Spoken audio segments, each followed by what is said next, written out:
Assalamualaikum warahmatullahi wabarakatuh. Perkenalkan, nama saya Nurul Hikmah, NIM 19021020451 dari PGSD kelas C FKIP Universitas Jember. Di sini saya akan melakukan praktikum pada modul kelima, yaitu bidang miring. Tujuan dari praktikum ini antara lain: 1. Untuk mengetahui prinsip kerja bidang miring. 2. Untuk menentukan keuntungan mekanis bidang miring. 3. Untuk menjelaskan keuntungan dan kerugian penggunaan bidang miring. 4. Untuk mengetahui faktor-faktor yang mempengaruhi usaha pada bidang miring.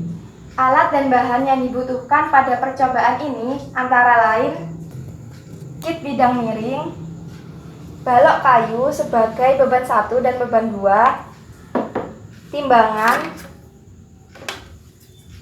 busur derajat,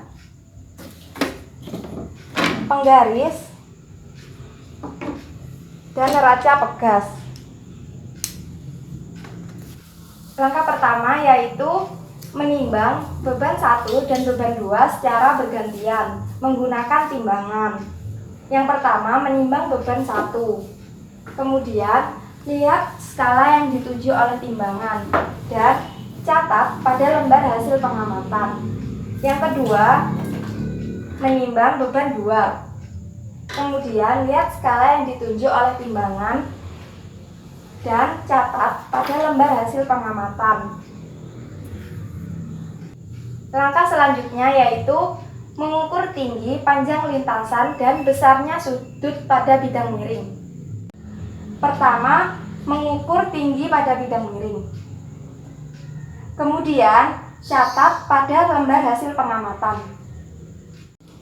Berikutnya, mengukur panjang lintasan menggunakan penggaris.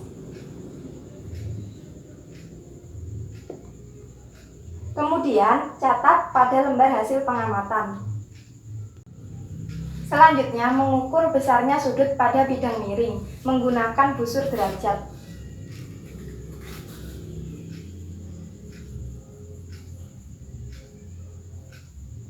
Kemudian, catat di lembar hasil pengamatan.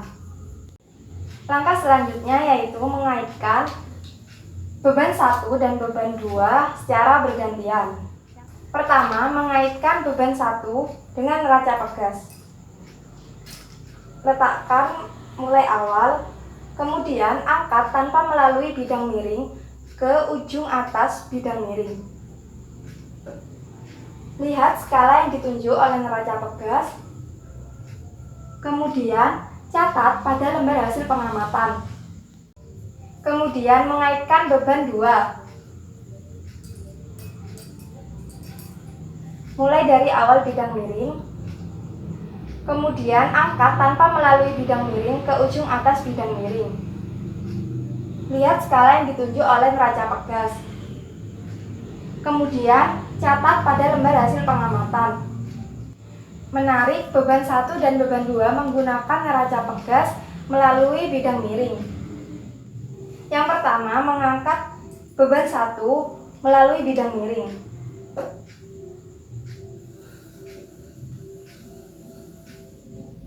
Kemudian melihat skala yang ditunjuk dan catat pada lembar hasil pengamatan. Yang kedua, mengangkat beban 2 melalui bidang miring.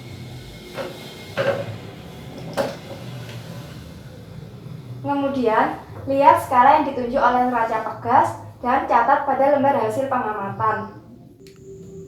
Langkah selanjutnya, mengaitkan beban 1 dan beban 2 menggunakan neraca pegas menjadi 1. Kemudian, angkat tanpa melalui bidang miring.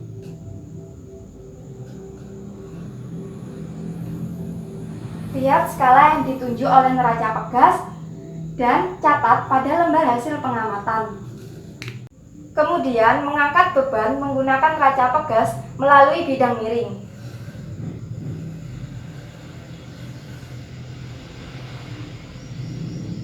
Lihat skala yang ditunjuk, kemudian catat pada lembar hasil pengamatan. Langkah selanjutnya yaitu melakukan percobaan yang sama seperti percobaan sebelumnya dengan menggunakan beberapa tinggi tertentu. Dalam menggunakan beberapa tinggi tertentu, saya menggunakan media yang berbeda, yaitu kayu sebagai alat penyangga, papan sebagai tinggi kedua seperti ini, dan tutup kardus sebagai tinggi ketiga seperti ini. Dan melakukan percobaan seperti percobaan yang telah dilakukan sebelumnya. Sekian percobaan yang saya lakukan, kurang lebihnya mohon maaf. Wassalamualaikum warahmatullahi wabarakatuh.